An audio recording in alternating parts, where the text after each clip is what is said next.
Halo Sobat Maslow, selamat datang kembali di channel Maslow World, channel seputar psikologi.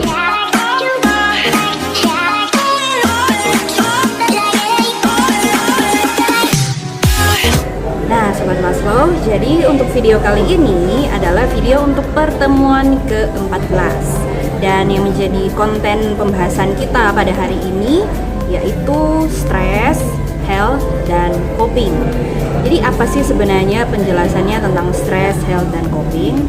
Tetap stay tune ya di channel Maslow World, karena selanjutnya saya akan memberikan penjelasan tentang apa itu stres, health, dan coping. Nah Sobat Maslow, apa sih yang biasanya membuat Sobat Maslow menjadi stres? Apakah sekolah, tugas yang banyak, dosen yang banyak maunya, keluarga, masalah dengan kakak, masalah dengan adik, masalah dengan mama, masalah dengan papa, atau teman? Misalnya teman yang kalau curhat, terkadang yang dicurhatkan justru itu yang dilakukan. Atau hal kecil seperti misalnya kehilangan handphone, cucian kotor, tidak punya baju yang pas, atau bahkan kegabutan, nggak ngapa-ngapain, itu biasanya bisa bikin stres. Nah, kalau Sobat Maslow kira-kira yang mana yang bisa membuat stres? Oke Sobat Maslow, jadi pertanyaan-pertanyaan tadi adalah pertanyaan tentang penyebab stres atau stresor ya. Sekarang kita cari tahu apa sebenarnya pengertian dari stres. Berikut penjelasannya. Oke Sobat Maslow, jadi untuk pembahasan kita tentang stres ada topik-topik yang sudah saya siapkan, yaitu yang pertama pengertian, yang kedua characteristic of stressful events, reaksi psikologis terhadap stres, dan reaksi fisik terhadap stres. Berikut penjelasannya. Stres adalah reaksi tubuh yang muncul saat seseorang menghadapi ancaman, tekanan, atau suatu perubahan. Stres juga dapat terjadi karena situasi atau pikiran yang membuat seseorang merasa putus asa, gugup, marah, atau bersemangat. Characteristic of stressful events. Yang pertama ada peristiwa traumatis, yang kedua controllability, yang ketiga predictability, yang keempat perubahan besar dalam hidup, yang kelima konflik internal. Nah Sobat Maslow, jadi untuk suatu peristiwa dikatakan sebagai peristiwa yang menekan atau stressful, itu ada karakteristiknya yang sudah disebutkan tadi. Ada 5 ciri-ciri atau karakteristiknya, dan pada saat ini kita akan mengetahui kira-kira apa sih yang dimaksud dengan kelima ciri-ciri yang tadi itu. Yang pertama yaitu peristiwa traumatis atau situasi bahaya ekstrim yang berada di luar jangkauan pengalaman manusia biasa. Dan di sini untuk peristiwa traumatis sendiri itu ada terbagi dari 2, yaitu karena nature atau alam, dan yang kedua yang disebabkan oleh manusia. Kalau bencana yang nature yaitu misalnya bencana alam, kebakaran, kecelakaan bisa masuk di bagian alam ya. Kemudian kalau yang disebabkan oleh manusia itu misalnya peperangan, pencobaan menjadi korban percobaan pembunuhan, pemerkosaan, kekerasan baik fisik maupun verbal. Oke, yang kedua yaitu controllability. Artinya sejauh mana individu mengendalikan atau menghentikan kejadian tersebut mempengaruhi persepsinya terhadap stres. Semakin tidak terkendali nampaknya kejadian itu, maka semakin besar pula kemungkinan itu dianggap sebagai sebuah stres atau yang tadi stressful events. Misalnya untuk kasus besar ya, seperti kehilangan orang yang dicintai, di PHK, divonis penyakit yang parah, atau untuk kasus kecil misalnya tidak dimaafkan ketika sudah mencoba untuk meminta maaf, ketinggalan pesawat, atau pemberlakuan PPKM misalnya seperti itu. Oke, yang ketiga yaitu predictability. Sejauh mana individu tahu jika dan kapan peristiwa itu akan terjadi, itu juga mempengaruhi persepsi dia akan stres. Artinya begini, ketika seseorang mampu untuk memprediksi kejadian yang akan menyebabkan dia stres, bahkan meskipun dia tahu dia tidak dapat mengendalikan kejadian tersebut, paling tidak dia tahu konsekuensinya apa, resikonya apa, dan ketika dia tahu bisa terprediksi hal tersebut, itu paling tidak bisa mengurangi tingkat stresnya dia. Seperti itu. Yang keempat yaitu perubahan besar dalam hidup.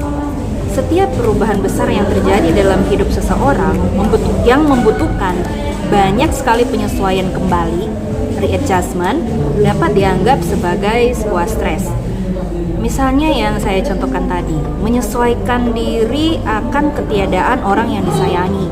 Misalnya pasangan suami istri, di mana istrinya meninggal dan suami ini tidak mampu untuk mengendalikan pikirannya dia, tidak mampu untuk menyesuaikan keadaan di mana istrinya tidak ada, yang biasanya dimasak, dimasakin ya, bajunya disediakan, kapanpun dia ingin pakai suatu baju itu sudah tersedia, ketika sakit dirawat, dan sekarang ketika orang yang disayangi itu sudah tiada, dia harus melakukan sebuah penyesuaian yang besar. Dan yang kelima yaitu konflik internal atau masalah yang belum terselesaikan yang mungkin disadari atau tidak disadari. Nah, Sobat Maslow, untuk konflik internal ini saya contohkan misalnya ketika kalian mengikuti kegiatan ekstrakurikuler di kampus, misalnya seperti choir, vokal group, dan merasa bahwa nilai akademik juga bisa terancam karena kalian disuruh memilih, saya mau pilih mana nih, ikut ekskul atau pilih nilai. Nah, itulah contoh dari konflik internal. Reaksi psikologis terhadap stres.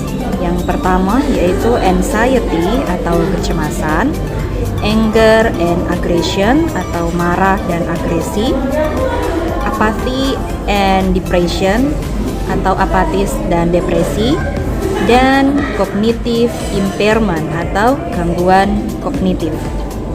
Nah, Sobat Maslow, kita masuk ke penjelasan yang selanjutnya yaitu reaksi psikologis terhadap stres. Ada 4 poin yang akan saya jelaskan.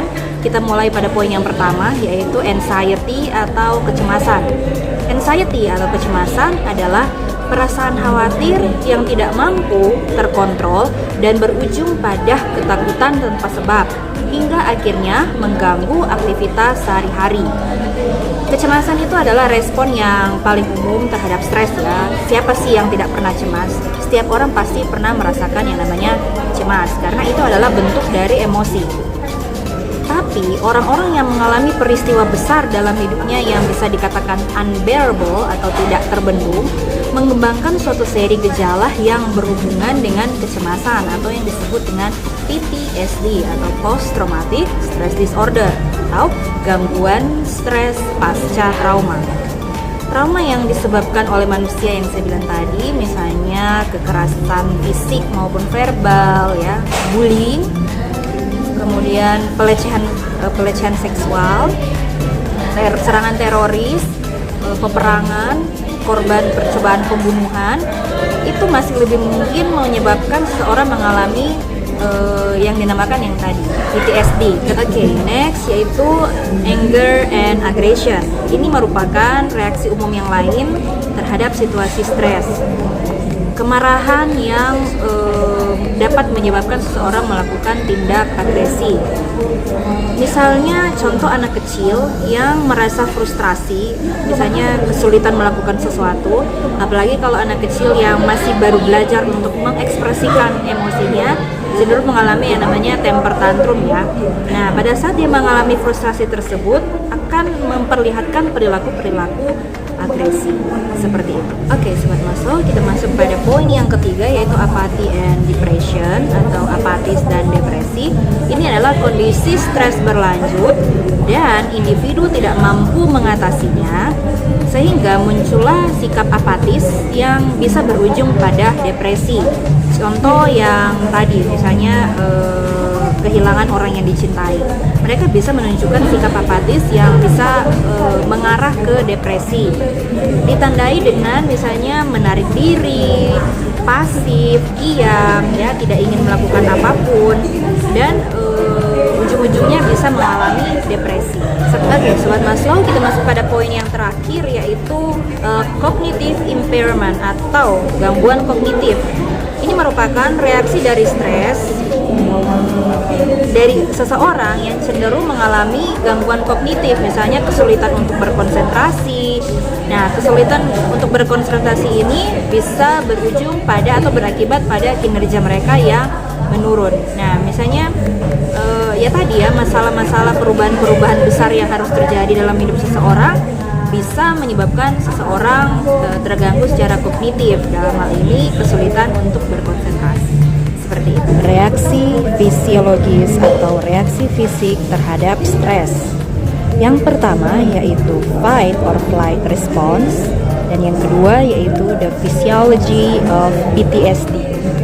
Sobat Maslow, yang selanjutnya yaitu reaksi fisiologis atau reaksi fisik terhadap stres. Ada 2 poin yang akan kita bahas, yaitu fight or flight response dan the physiology of PTSD. Oke, kita masuk pada yang pertama, yaitu fight or flight response, yaitu mobilisasi tubuh untuk menyerang atau melarikan diri dari situasi yang mengancam. Jadi simpelnya fight or flight response ini ketika seseorang berada dalam keadaan terancam, ya, keadaan terancam, dia bisa memilih memberikan 2 respon. Yang pertama fight atau dia menghadapi, dan dia flight atau dia menghindar. Nah, Sobat Maslow, jadi fight or flight ini adalah secara fisiologis dijelaskan seperti ini. Metabolisme tubuh meningkat sebagai persiapan untuk mengeluarkan energi untuk tindakan fisik. Contoh saja misalnya yang fight tadi ya, dia akan berusaha untuk menghadapi situasi tertekan tersebut. Tubuh akan secara otomatis memproduksi yang namanya glukosa sebagai bahan bakar energi agar seseorang bisa menghadapi situasi menekan tersebut. Yang lain misalnya denyut jantung yang meningkat, tekanan darah yang meningkat juga, laju pernapasan yang meningkat, otot-otot menjadi tegang, pencernaan juga misalnya bereaksi, ya misalnya jadi sakit perut seperti itu, atau tenggorokan menjadi kering seperti itu. Sobat Maslow, yang kedua yaitu the physiology of PTSD. Orang dengan keadaan PTSD secara fisiologis lebih reaktif terhadap situasi yang mengingatkan dia terhadap trauma. Ketika dia tertrigger untuk mengingat kejadian traumatis tersebut, terjadi peningkatan dalam aliran darah di bagian amigdala. Amigdala ini apa sih? Lokasi yang berperan penting terhadap memori dan emosi. Nah, Sobat Maslow, penjelasan saya selanjutnya yaitu bagaimana stres itu bisa mempengaruhi kesehatan. Artinya begini, terkadang orang berpikir bahwa apa yang mereka alami terhadap fisik mereka itu cenderung dipengaruhi oleh fisik saja. Hanya flu murni karena masuk angin, ya kalau orang Indonesia sering bilang katanya masuk angin, batuk masuk angin, apa-apa selalu masuk angin. Tapi begitu mereka pergi ke dokter tidak bisa mendiagnosa penyebab kenapa seseorang mengalami sakit tersebut. Bisa saja ini merupakan pengaruh dari stres.